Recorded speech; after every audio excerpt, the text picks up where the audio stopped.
c'est un paquet de conneries. Le macho, c'est un paquet de conneries. C'est tout ce que j'ai. Ah d'accord, c'est toi la victime. Je te prends ton tour si tu veux. Non.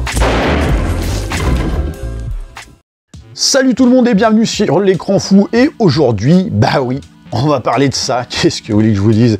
Donc Godzilla X Kong, alors j'annonce direct, c'est bon pour finir Fissa au milieu du bousoscope, hein. Très clairement. Enfin, si toutefois, je continue d'en faire, puisque, bon, effectivement, vous avez peut-être pu le constater, dernièrement, YouTube a décidé un petit peu de me mettre des bâtons dans les roues en matière de créativité. Donc bon, c'est pas le sujet, mais j'aurai l'occasion, effectivement, d'en parler dans une prochaine vidéo pour faire un petit peu le point et voir comment je peux faire évoluer tout ça. Alors, vite fait, un petit récap de ce que je pense de cette franchise du Monsterverse de Warner, hein. Donc on commence avec Godzilla de 2014. Donc à mon sens, un film honorable qui certes vole pas bien haut et qui avait malgré tout des ambition de vouloir rattacher ça à quelques notions scientifiques, bon, un peu foireuses. On notera quand même ça et là quelques ou pas mal d'invraisemblances, et puis un développement de personnages qui est propre à tous les films de Gareth Edwards, c'est-à-dire que c'était pas folichon, mais il y avait une mise en scène qui était quand même particulièrement soignée et qui sait ce qu'elle traite, à savoir un film de monstres géants, et en termes de rapport d'échelle et de spectacle, et en rapport au gigantisme, c'était quand même très bien fait, il y avait de bonnes idées, c'était propre quoi. Ensuite, Kong Skull Island, bon bah un film avec une intention visuelle qui essaie d'emprunter au film d'antan sur le thème de la guerre au Vietnam, mais d'une débilité profonde, et alors des personnages complètement aux fraises. Ensuite, Godzilla 2 King of Monsters. Alors, on gardait encore un petit peu la dimension spectaculaire, mais pour partir vraiment dans le nawak et l'absurdité totale. Et puis, alors là, Godzilla versus Kong, qui est vraiment, c'est lancer le challenge d'être encore plus débile que le précédent.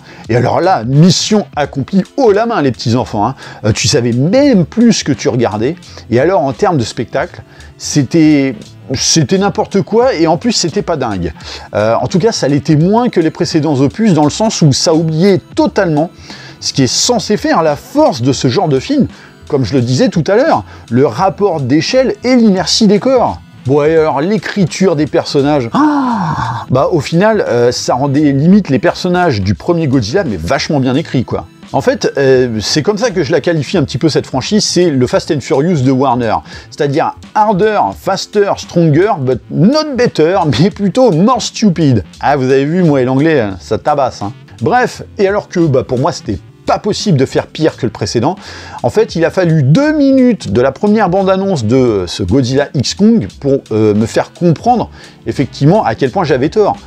Et que pour moi, il y a un véritable problème à Hollywood, hein. Donc, film à nouveau réalisé par Adam Wingard, donc qui était déjà à l'origine de Godzilla vs Kong, et puis à qui l'on doit effectivement l'infâme Death Note sur Netflix, ou encore le Blair Witch de 2016, qui est pas spécialement qualifiable, hein. Et bien, en fait, chez Warner, effectivement, on s'est dit que ce serait bien qu'il continue un petit peu dans sa lancée, et c'est de la merde. Voilà, je suis désolé de le dire de manière aussi radicale et franche, mais c'est de la merde. C'est honteux de sortir un tel film, en plus à plus de 200 millions de dollars, et plus encore, après la claque qu'a été Godzilla Minus One il n'y a pas très longtemps de ça, quoi. Je ne comprends pas comment on peut partir dans l'idée de prendre le spectateur encore plus pour un con que ça l'était déjà, dans le sens où, bon, comme je le disais, j'estimais que cette franchise c'était un petit peu le Fast and Furious de Warner, mais là on vient d'atteindre un step qui fait que c'est encore pire, quoi. Pour moi c'est inédit quand même.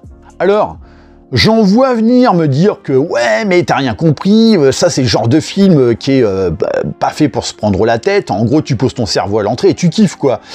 Alors, je vais être clair tout de suite, pour moi c'est pas un argument légitime et ça ne l'a jamais été. Pour moi, en disant ça, vous validez la médiocrité, et surtout vous cautionnez que Hollywood vous considère comme des teubés, quoi. Je veux dire par là, on est d'accord que tu vas pas voir du Godzilla ou du Kong pour y rechercher la complexité d'un Matrix. On le sait très bien, c'est évident. Mais on peut vraiment pas faire un film déjà avec des bestioles énormes qui soient juste un tant soit peu bien fait sur le plan formel, ce qui n'est pas le cas ici justement, mais bon ça on va en parler, vous en faites pas, mais qui ensuite n'a pas été écrit sur une feuille de PQ avec un trou de balle sale, quoi. Juste un truc qui tient un tant soit peu la route, avec un minimum de cohérence. Enfin, je sais pas, c'est déjà trop demandé sans qu'on te traite de pseudo-intello. Enfin, je veux dire par là, si on fait un comparatif, dans les années 80-90, on était à l'apogée des films bourrins qui s'encombraient pas, effectivement, de scénarios ultra chiadés où fallait avoir 170 de QI. Faut pas l'oublier, ça, à cette époque-là, elle est quand même pas si vieille. Mais ça tenait quand même un minimum la route, ce qu'on nous proposait, parce que, de base, ça prenait pas son spectateur pour un triso. Là, c'est limite, t'as le scénariste qui se dit « Ah, bah merde, je sais pas comment je vais sortir me sortir de là par rapport à mon intrigue.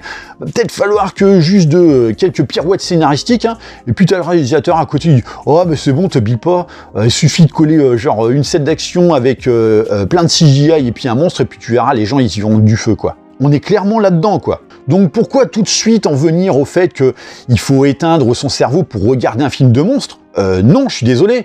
Si tu prends l'exemple de Pacific Rim, ça savait parfaitement concilier bourrin et respect du spectateur. D'ailleurs, c'est moche de se dire que Pacific Rim est plus respectueux de l'esprit de film de kaiju que cette propre saga, mais que Warner, parce qu'à l'origine c'était chez Warner, Warner a préféré finalement abandonner Pacific Rim, tandis qu'on enchaîne les moments pour salir ces créatures à travers cette franchise, quoi. Et je le répète encore une fois, mais en plus, on sort tout juste de Godzilla Minus One, bordel. Voilà, son succès financier et critique, c'est bien la preuve qu'on peut faire un film de monstre efficace et intelligent à la fois. Et attention, hein, j'ai bien dit intelligent, pas intellectuel. Il y a une nuance. Et surtout qu'il suffit pas d'inonder ton film de visuel à outrance, au point que ça dégouline de partout, tout le temps. Et en plus, quand ça ressemble en plus à des cinématiques de jeux vidéo, hein, sans déconner, hein, y a rien de réaliste, de palpable ou quoi que ce soit, t'en perds finalement toute dimension spectaculaire parce que tu ne crois en rien de ce que tu vois, quoi. Alors oui, on pourrait me dire que dans d'autres films, hein, t'en as que ça dégouline partout de visuels tout le temps, comme par exemple Avatar, sauf que Adam Wingard, c'est pas James Cameron. Je tiens quand même à le repréciser pour ceux qui l'auraient oublié. Adam Wingard, c'est un tâcheron. Et là, avec 200 millions de dollars pour faire ce film, on le voit plus que jamais, quoi. À savoir 13 fois le budget de Godzilla Minus One. Donc dans le précédent opus, on savait plus déjà si on regardait un film de monstres géants ou de la SF ou je ne sais quoi. Là c'est encore plus la foire à la saucisse knacky, mais tu sais qu'on t'enfile les unes après les autres par derrière, hein.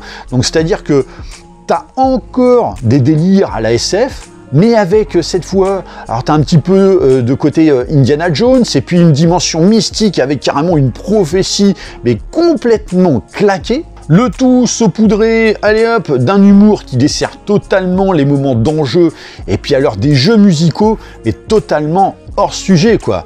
Enfin, je veux dire, quand on est rendu à coller de la pop dans certaines séquences, alors que tu es censé caractériser une menace à l'échelle planétaire, c'est que t'as rien compris à ce que tu développes, quoi. Est-ce que les Japonais, qui sont quand même à l'origine de tout ça, est-ce que les Japonais ont collé de la pop dans leurs adaptations de Godzilla, quand il faut justement marquer l'ampleur dramatique du contexte? Donc ici, tu as zéro dimension épique, puisque là, on a encore moins l'effet de gigantisme et de percussion, quand avant, effectivement, l'inertie des corps offrait cette sensation de masse, de lourdeur et donc d'impact.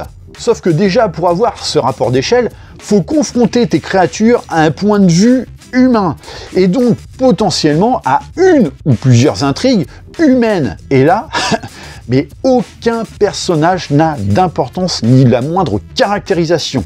Aucun n'existe. Tu ne ressens de crainte pour personne. Donc émotionnellement, c'est néant, et c'est d'autant plus triste que c'est nécessaire si tu veux qu'on ressente véritablement une menace pour la race humaine. C'est dire, t'as même une séquence, c'est du destruction porn absolu, mais on n'en a absolument rien à foutre, justement, de la détresse humaine par rapport à tout ça, parce que l'humain n'existe pas dans ce film-là. Et ça me fait d'autant plus rigoler que Adam Wingard s'est justifié en disant que ouais, mais il pouvait pas parce que sinon son film aurait été beaucoup trop long. Mec, Tu veux pas développer d'intrigue humaine parce que t'as peur que ton film soit trop long, mais tu trouves le moyen de nous coller une séquence de 10 minutes de dentiste, s'il te plaît. Et je ne mens pas, il y a vraiment une scène de dentiste de 10 minutes. Et d'ailleurs, pour faire un petit parallèle, donc dans le film, il y a un personnage qui porte une veste couverte de pins, dont un anti-OGM, ou en anglais GMO. Et GMO, ce sont les initiales de Godzilla -1. Et en fait, Godzilla X Kong, c'est vraiment l'anti-Godzilla -1 par excellence, quoi. Alors effectivement, c'est quelque chose de totalement anecdotique parce qu'ils l'ont pas fait volontairement, mais c'est vraiment une preuve qu'on est totalement dans le concept opposé de ce qu'était Godzilla -1, qui avait du cœur, qui avait à cœur aussi de proposer un développement de personnage. C'était extrêmement fort. Il était la preuve irréfutable qu'on était capable de concilier spectacle avec une écriture tangible à la fois, autant dans le récit que dans les personnages, quoi. Donc là, tu tournes autour des monstres, hein, et basta. Et alors, le résultat, les petits amis, donc dans les précédents opus, tu avais quand même un petit peu ce rapport d'échelle, même dans Godzilla vs Kong. Et donc, la notion de poids, de masse et donc d'impact, comme je le disais. Là, on en est rendu à un point où tu as carrément Godzilla qui tape des sprints et des sauts de ouf, et pire, il fait des prises de catch. C'est véridique. Et alors bon, faut quand même le rappeler, c'est le monstre qui a initié ce Monsterverse, et qui finalement ici est relégué, mais au second plan, quoi. Au point même qu'à un moment, il sert presque de monture. Donc là, c'est Godzilla X Kong. Au prochain film, ce sera Kong X Godzilla. En vrai, quand tu vois les scènes avec Godzilla, t'as vraiment le sentiment de regarder une adaptation live de Denver le dernier dinosaure, quoi. Et alors cette version rose pute, bon alors ok, hein, ça s'explique dans le film, justement, il y a une raison à ce changement de couleur. Et encore, ils auraient pu peut-être en prendre une autre, quoi.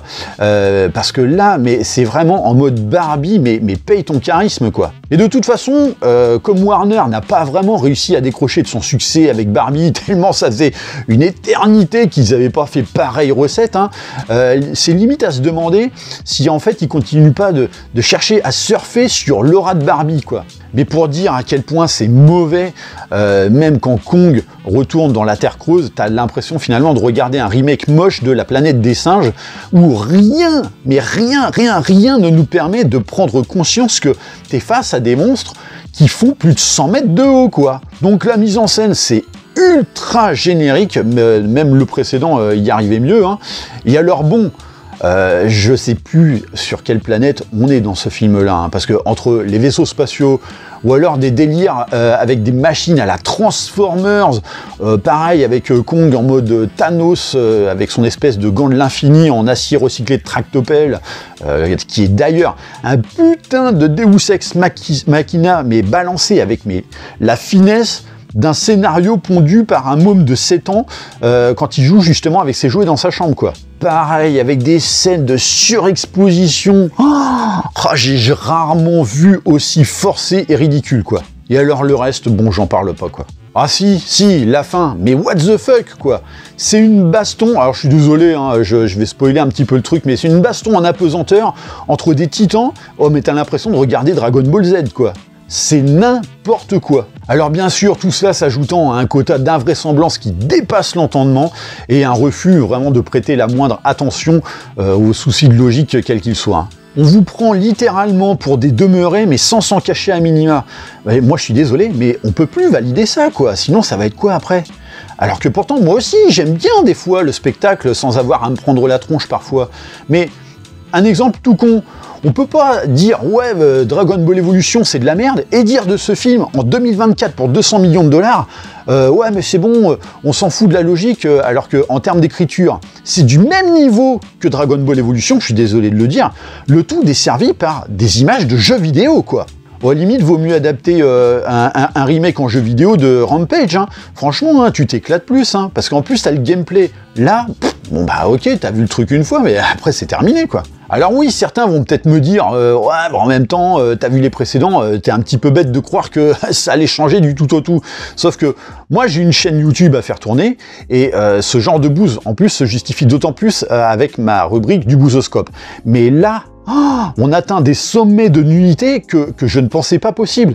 Donc à l'heure où effectivement il y a plein de youtubeurs qui vantent le truc comme étant super fun, etc., etc., je me sens un petit peu obligé aussi de contrebalancer tout ça parce que c'est devenu difficile finalement de cautionner ça et de se dire que plus on le cautionne et puis ils vont nous en donner et arriver un moment on va atteindre un step où il y aura plus de retour en arrière possible, quoi.